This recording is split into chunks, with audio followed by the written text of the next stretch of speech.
ഈ ആര്യൻ എന്ന് പറയുന്ന കണ്ടസ്റ്റന്റ് ആ ബിഗ് ബോസ് ഹിന്ദിയിലോ മറ്റോ ആണെന്നുണ്ടെങ്കിൽ ഇപ്പോൾ ആ പയ്യൻ പെട്ടിയെടുത്ത് വീട്ടിൽ പോയിരുന്നേനെ.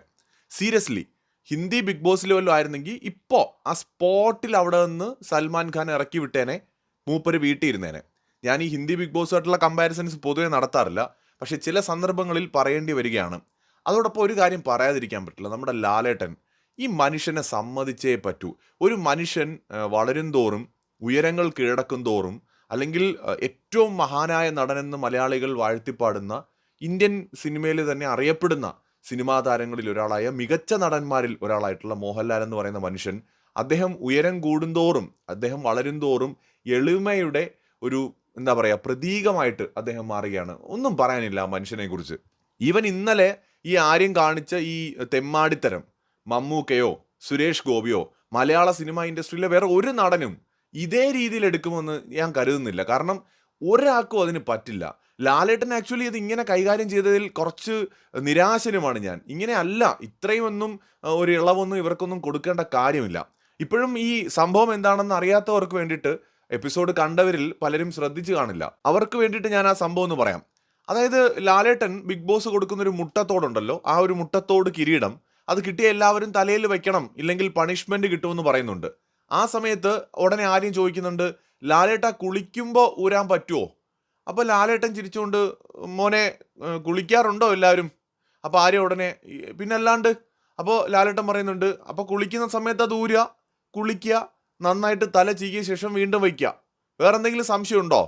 അപ്പോൾ ഈ സമയത്ത് ഈ പയ്യൻ, അവൻ്റെ മുഖത്ത് വ്യക്തമാണ് അത് ഏതെങ്കിലും തരത്തിലുള്ളൊരു സംശയം കൊണ്ടല്ല. അയാൾ ആ സമയത്ത് ഒരു അഹങ്കാരം കൊണ്ടോ അല്ലെങ്കിൽ ബഹുമാനക്കുറവ് കൊണ്ടോ ഉള്ളൊരു ചോദ്യമായിട്ട് അയാൾ ചോദിക്കുന്നുണ്ട്, ലാലേട്ട ഉറങ്ങുമ്പോൾ ഇടണോ ഇത്? അപ്പോൾ ലാലേട്ടൻ ഉടനെ തന്നെ മനസ്സിലായി ഇവൻ്റെ പരിപാടി ഇത് മര്യാദയ്ക്കുള്ളൊരു ചോദ്യമല്ല. കാരണം പുള്ളി ഇതുപോലുള്ള എത്ര എണ്ണത്തിനെ കണ്ടിട്ടാണ് അവിടെ വന്ന് നിൽക്കുന്നത്. പക്ഷേ ആ പയ്യൻ്റെ പ്രായം പരിഗണിച്ചാണെന്നാണ് ഞാൻ വിചാരിക്കുന്നത്. 21 23 വയസ്സെങ്ങാണ്ടല്ലേ ഉള്ളൂ.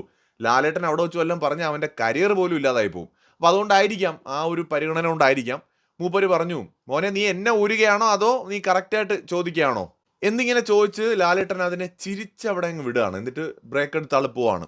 അപ്പോൾ ഈ ഒരു ചോദ്യം ഇയാൾ ഈ പയ്യൻ അവിടെ കൊണ്ട് നിർത്തുന്നില്ല. അപ്പം വീണ്ടും വീണ്ടും വീണ്ടും അവിടെ ഇരുന്നുകൊണ്ട് ചൊറിയുന്നുണ്ട്. അപ്പോൾ അടുത്തിരിക്കുന്ന അപ്പാനി, എടാ മിണ്ടാരിയടാ, ചുമ്മാരി അങ്ങനെ ചോദിക്കാതെ എന്താ ഇത് എന്ന് പറഞ്ഞ് തട്ടുന്നുണ്ട്. എന്നിട്ട് അവന് മനസ്സിലാവാത്തോണ്ടല്ല, അവൻ ഈ ലോകത്തുള്ള മുഴുവൻ കാര്യങ്ങളെക്കുറിച്ചും അറിയാം. ഈ ആര്യന് ലോകത്തുള്ള എല്ലാത്തിനെ കുറിച്ചും അറിയാം. ഒരു ടാസ്കിൻ്റെ ഇടയിൽ ഞങ്ങളുടെ റിലീജിയനിൽ അച്ഛൻ മരിക്കുമ്പോൾ മാത്രമേ മുട്ടയടിക്കൂ എന്നുള്ള പച്ച നുണ പറയാൻ ആ പയ്യൻ അറിയാം. അവനെല്ലാം അറിയാം. പക്ഷേ അവന് ഇത് ഉറങ്ങുമ്പോൾ ഇത് വെക്കണോ കുളിക്കുമ്പോൾ വെക്കണോ എന്നൊന്നും അവൻ അറിയത്തില്ല. മലയാള സിനിമയിലെ എന്നല്ല, ഇന്ത്യൻ സിനിമയിലെ തന്നെ ഏറ്റവും മികച്ച 5 സിനിമാ താരങ്ങൾ അല്ലെങ്കിൽ ഏറ്റവും മികച്ച അഭിനേതാക്കൾ ഒരു 5 പേരെടുത്താൽ അതിലൊന്ന് ലാലേട്ടനാണ്. പല ലിസ്റ്റുകളിലും 1ഉം 2ഉം സ്ഥാനത്തൊക്കെ അദ്ദേഹത്തെ കുറിച്ച് പറയാനുണ്ട്. അദ്ദേഹത്തിന്റെ മാഹാത്മ്യം എന്തോ ആയിക്കോട്ടെ, അല്ലെങ്കിൽ അദ്ദേഹം എത്ര വലിയ നടനോ ആയിക്കോട്ടെ, അതല്ലല്ലോ. ഇവിടെ ഹോസ്റ്റായിട്ട് വന്ന് നിൽക്കുന്ന ആ മനുഷ്യനോട് ഒരു മര്യാദ എന്ന് പറയുന്ന ഒരു സാധനം ഉണ്ടല്ലോ, കാണിക്കേണ്ട ഒരു റെസ്പെക്റ്റ് ഉണ്ടല്ലോ, അത് ആ പയ്യൻ കാണിച്ചില്ല. ഇതിനെയാണ് വകതിരിവ് വേണമെന്ന് പറയുന്നത്. ഇനി അഥവാ ഈ ചെറുപ്പക്കാരൻ ഈ ആര്യൻ അവിടെ കാണിച്ചത് അദ്ദേഹത്തിന്റെ അറിവില്ലായ്മയാണെങ്കിൽ, അല്ലെങ്കിൽ സ്വാഭാവികമായിട്ട് ഇങ്ങനെ ആണെങ്കിൽ, ആ ചെറുപ്പക്കാരന് വൃത്തിക്ക് എങ്ങനെ മറ്റുള്ളവരോട് പെരുമാറണമെന്നുള്ള എഡ്യൂക്കേഷൻ അല്ലെങ്കിൽ ആ ഒരു ബേസിക് മാനേഴ്സ് അദ്ദേഹം എവിടെ നിന്നും പഠിച്ചിട്ടില്ല. ഈ ബേസിക് മാനേഴ്സൊക്കെ നമ്മൾ പഠിക്കേണ്ടത് നമ്മൾ താമസിക്കുന്ന സ്ഥലത്തു നിന്നാണ്, പിന്നീട് സ്കൂളിൽ നിന്നാണ്. അപ്പോൾ അവിടെ നിന്ന് അത് കിട്ടാതെ വരുമ്പോൾ ഇതുപോലെ പബ്ലിക് പ്ലാറ്റ്ഫോമുകളിൽ വന്ന് ബഹുമാനിക്കേണ്ടവരെ എങ്ങനെ ബഹുമാനിക്കണമെന്നറിയില്ല, ഒരു ചോദ്യം ചോദിക്കേണ്ട എങ്ങനെയാണെന്നറിയില്ല, മര്യാദയായിട്ട് പെരുമാറാൻ അറിയില്ല, നാട്ടുകാരുടെ വായിരിക്കുന്ന മുഴുവൻ കേൾക്കേണ്ടിയും വരും. വളരെ മോശമായിപ്പോയി. കാരണം ഇങ്ങനെയല്ല. സത്യത്തിൽ ലാലേട്ടൻ ഇത്രയും പാവമായിട്ടൊന്നും നിൽക്കേണ്ട കാര്യമൊന്നുമില്ല. ആ സ്പോട്ടിൽ മോനെ പെട്ടിയെടുത്തുകൊണ്ട് ഇങ്ങ് പോരേന്ന് പറയണം. അവൻ കളിയാക്കിയതല്ലേ, അല്ലാതെ മറ്റേ അറിയാതെ അങ്ങ് കുഞ്ഞു വാവയല്ലല്ലോ, പാപ്പം കുച്ചണ വാവയല്ലല്ലോ. അപ്പോൾ ഇത് കളിയാക്കിയതാണ്. അപ്പോൾ കളിയാക്കിയതാണെന്നും കണ്ടിരുന്ന എല്ലാവർക്കും മനസ്സിലായതാണ്. കുളിക്കുമ്പം വയ്ക്കണോ കിടക്കുമ്പം വെക്കണോ, അതിന് മറുപടി കൃത്യമായി കൊടുത്തിരുന്നെങ്കിൽ അവൻ്റെ ചോദ്യങ്ങൾ പിന്നെ വേറെ വേറെ വേറെ വേറെ അങ്ങ് പോയനെ. സത്യം ലാലേട്ടൻ ആയതുകൊണ്ട് കൊള്ളാം, പറയാതിരിക്കാൻ പറ്റില്ല. മറ്റൊരു വീഡിയോയുമായി വീണ്ടും കാണാം.